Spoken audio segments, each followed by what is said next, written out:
Good afternoon and welcome back to the Little French Homestead. My name is Sherry. Today we are going to be doing one of my favorites meals. My mom used to make this for me all the time, and it was chicken piccata, and I loved it. Anytime that I was sick, anytime that it was like my birthday or anything like that, my mom would always make this for me, and I always enjoyed this with a nice big batch of mashed potatoes. So I've already boiled the potatoes. I had some extra stock lying around because you do need chicken stock for the chicken piccata.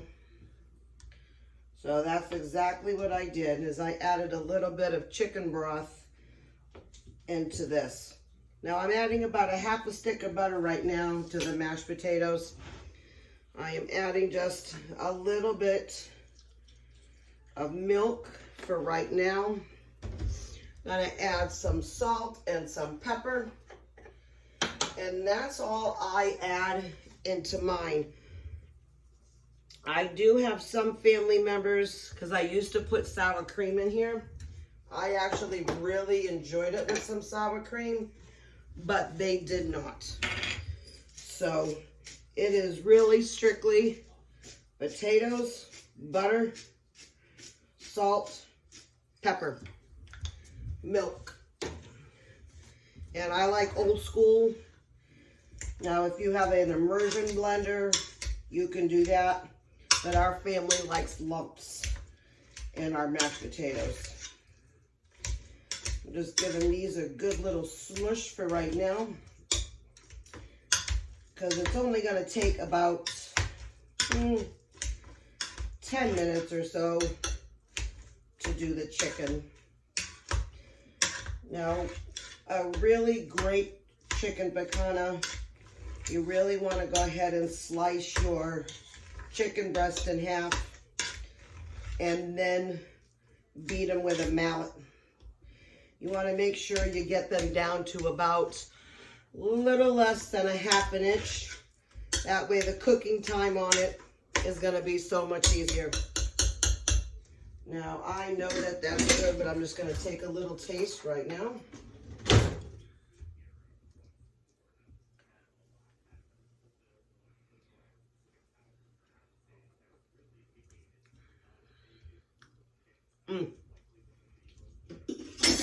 Perfect amount of everything.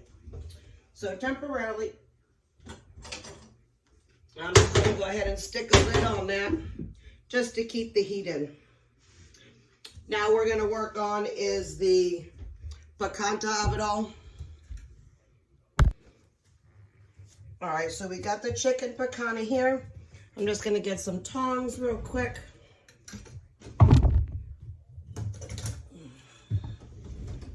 There we go. And I've already pre-breaded some of these. You're going to hear it starting to sizzle.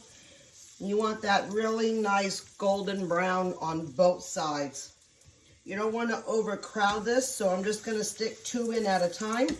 I am going to turn the heat up just a tad. And I have 2 more that I just need to finish right here. And I am just going to put on a glove, just so I don't have to wash my hand for the 100th time. I'm going to add just a little bit more. And I am going to shake these off before you go ahead and put them in here. Now this mixture here is about a cup and a half of flour, salt, pepper. And I didn't have any more lime zest, so I had some lemon zest left over. I needed to really use it all up. It was in my freezer. I've had it for quite a bit. And I can really smell that zest from that lemon. That lime, I mean. It's really, really delicious. I'm just going to put those 2 right there and put that over there for right now. I am going to take out a plate. I usually like using throwaways when I do for like chicken, just because of the fact that for cross-contamination and salmonella poisoning, I really prefer just to do that.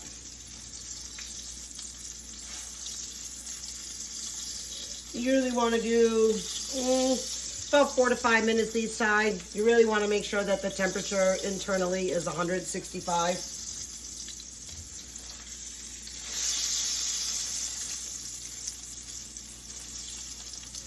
After this, we're going to be adding some butter. After we take out the chicken, we're going to add some butter to it. We're going to let the butter cook.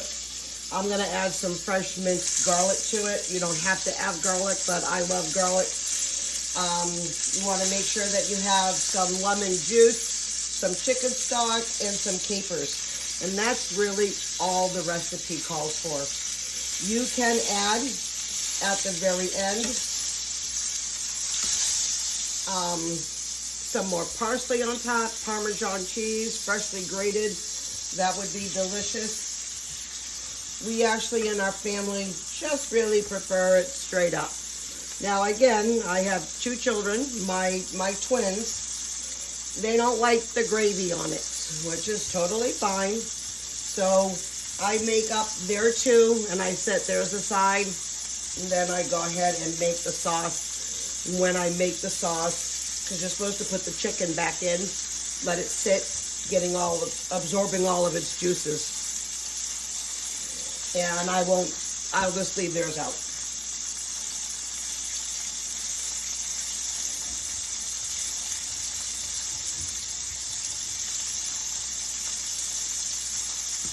Yeah, so like I said, my mom used to make this for me all the time.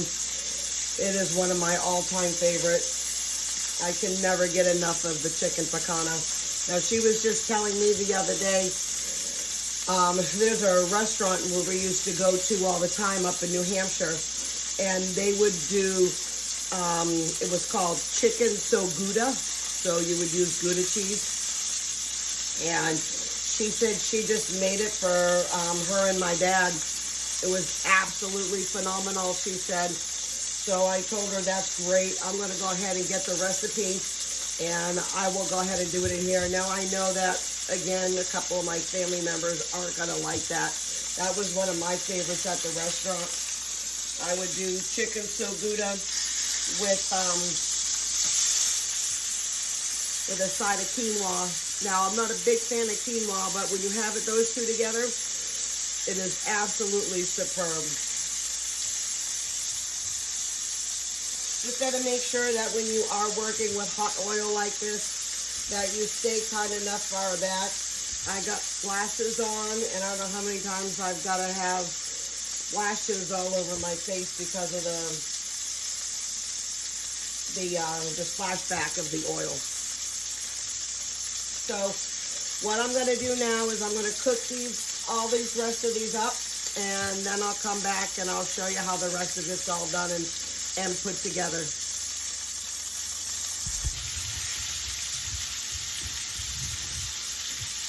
Alright, so welcome back. And we are having some beautiful golden brown on all the sides of the chicken. Their temperature internally is 165. Excuse me. So now it's time to make the delicious sauce. I did have to add a little bit more oil to this as it was starting to go down, but I wanted to make sure that the oil was still nice and hot when we got to this stage. So in your pan, you're going to go ahead and add your butter. Keep the oil as long as it's not, you want this still to be a nice golden color. If by some chance you happen to burn this like I have in the past, just empty this out, start with a new pan. You know, clean it up, rinse the pan all out, or if you want to use a brand new one. And just start this part from scratch. But you really do want to have all the chicken flavor and all the juices in here. All these great little bits that sometimes you'll see floating on here, add to the sauce, and it's really a delicious sauce. So once you've added all this in here, you're gonna melt the butter. And once that's all done, you're gonna grab about a good sized scoop of flour, because now what you're trying to do is make a nice roux. So as you're making this roux, you're just going to want to keep whisking it, scraping up any brown bits as you come along. Like I said, they add to all the flavor. Once that is all gradually all in, you're going to slowly add just a little bit. Watch your face, that way you don't get a free facial, because this steam is really hot and you really don't want to burn your face. And you're just picking up all the nice brown bits on the side. This is about 1.5 cups of chicken stock. This is the chicken stock that we made homemade a few months back. And I usually keep mine frozen in the freezer. And I put it in one of these big Tupperware containers. These chef lit containers, they're absolutely wonderful. I can link them down in the description below. Now I only have these two sizes. I have this and then the bigger one. I don't have like the 1/4 cup one that some people have. All right, so now I am going to add in my garlic. You don't want your garlic to burn, so you don't want to add it straight into the flour and the butter mixture. You really want to add it right around this time. So you're getting a nice thick sauce. This is where the fun part comes in. And we could turn this down just a tad. You want to add about 1 tablespoon to 2 tablespoons of lemon, because again, this is chicken piccata and you really want to have that nice lemon flavor. And you just want to keep whisking it. You want to make sure that everything gets thoroughly combined in it, okay? Once you add this, if you do have wine, go ahead and add wine. I do not. That's why I added a little extra chicken broth to it. And then this is the time frame you're going to add your capers. You want to add about 4 tablespoons. This is usually about 4 tablespoons, but you do want to drain them before you put this in here. And then you just want to keep mixing.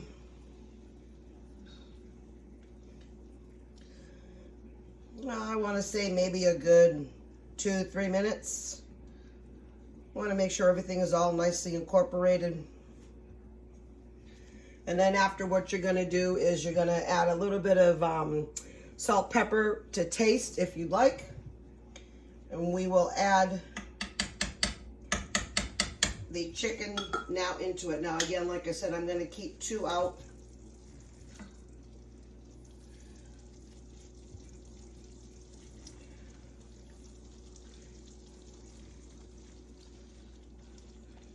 You can't overlap if your pan's not big enough. Doesn't seem like my pan is quite big enough, but that's okay. You can do it a good little flip as well. Make sure you get all of them covered. And you're just gonna let that sit in here and reduce for a little bit longer. Now you can turn it down to low.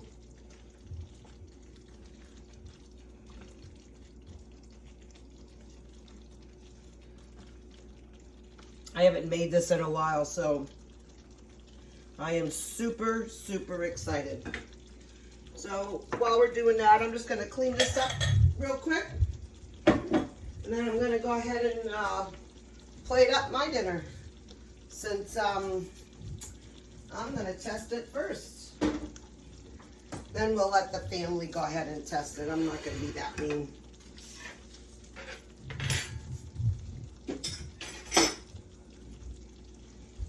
Alrighty. Now I'm also going to get a nice big scoop of mashed potatoes that have been over here nicely cooking. I'm going to spread that around. Here, I'm going to slide this skin back over that way. I'm going to turn this off because it is time for us to have dinner, with my husband having to go to work and leaving here at 5:30. I have to be at work at 5. I mean, I work from home, but I still have to be on work for 5 o'clock. So we will be eating in a few moments. Now, if you want to garnish this a little bit more with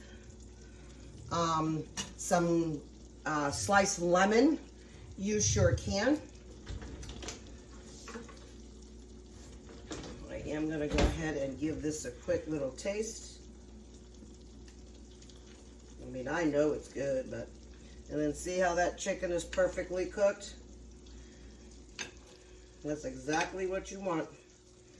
We're going to do a little bit of potatoes. I got to get some of that capers in there. That caper is going to add like some nice salty, soury taste to it. If you don't like capers, you can omit it. And then you can just add a little bit of, oh, that's what I wanted to add. I want to add a little bit of parsley to the top of this. Now, you really want fresh parsley. I don't have any fresh. No. That's all right.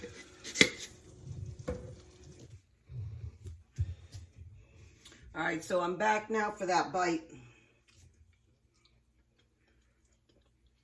You know what? I don't even need any more salt and pepper. That's perfect. This is really, really delicious. So, can't wait to enjoy it. So, I just want to say thank you for visiting my home today. And if you like these videos, go ahead and share and subscribe. And thank you for being you. And most importantly, keep on cooking. So have a great night. Bye, y'all.